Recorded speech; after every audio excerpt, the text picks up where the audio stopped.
Another day, another J. Fern's wife story. Pagdating nga namin sa farm ay nandun lang sa may gate si Lana at yung kanyang anak. Nangangain ng damo si Lana. Sinabi sa akin ng asawa ni Richard na si Lana daw ay napipilay. Dahil matagal na nag-uulan, nasa kubo lang si Lana at yung anak niya at laging nakahiga si Lana. At nung umaraw na nga, pinalabas na nila yung mga kambing pero si Lana ay nahihirapang tumayo. Itinayo pa daw nila at yun lumabas na nga ng kubo at nangain ng damo. Pero laging nadadapa daw at pagdadapa naman ay hindi na makatayo. Kailangan pang itayo nila para lang tumayo ulit. Ngayon naman medyo pilay pa rin sila na pero hindi na siya laging nadadapa. Matakaw pa rin namang mangain ng damo. Nalamigan lang siguro dahil matagal nag-uulan. Sana tuloy-tuloy na ang paglakas nila na para maalagaan pa niya at makadedi pa ng maayos sa kanya ang anak niya. Maliit pa ang anak niya, mahigit pa lang 1 linggo. Hindi pa niya pwedeng iwanan. Pero ngayon, parang hindi naman na masyadong pilay. Hindi tulad kahapon. Ibig mo sabihin, mas pilayan kahapon. Hindi siya makatayo pag natumba. Oh. Ay, ngayon, tingnan mo, nakababa na dun, oh.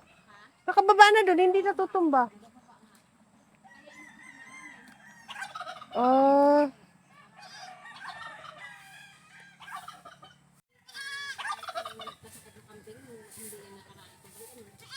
Ayun nga, yung isang pa lang namin, anian lang yan. Ay, hindi nakita ang inahin niya, andoon sa baba.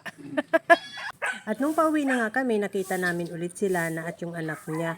Ganyan nga maglakad sila na papilay-pilay, nakakaawa naman. Mabigat na rin siguro ang katawan ni Lana dahil mataba siya, kaya siguro nahihirapan ang paa niya kaya napipilay. Parang buntis pa rin kasi si Lana, malaki ang tiyan. Mas pilay daw yung kahapon, sabi ng asawa ni Richard. Ngayon naman ay nakakalakad na ng ayos. Sana tuloy-tuloy na ang paglakas ni Lana para makakain siya ng madaming damo at dumami ang kanyang gatas para madaming madede ang kanyang anak. Malaking bulas pa naman ang anak niya, siguro matakaw yan dumede. Tiningnan ko rin ang mga natirang manok sa range area. Kukunti na lang sila doon. Mga cockerels at 5 broodhen. Yung sweater broodhen namin ay nangingitlog na.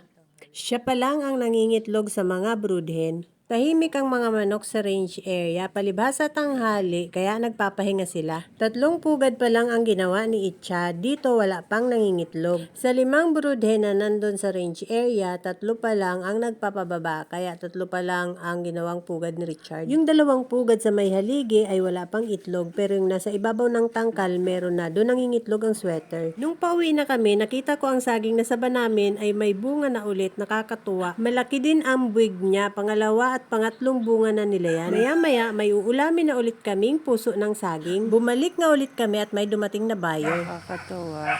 Pangalawang bunga. Malaki na ang buwig. Tapos ito, may pangatlo na palang bunga. Ayan. Nakakatuwa.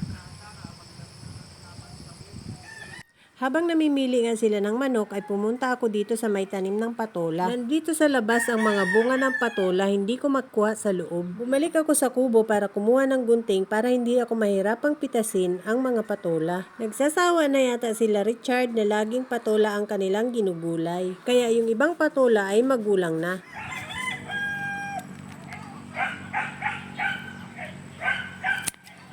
Ayan.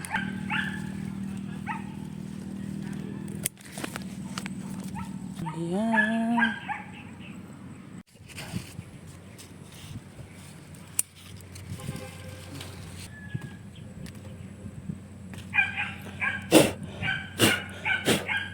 Itong huling patolang nakuha ko ay may hantik pa.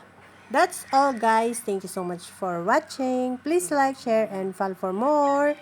Bye!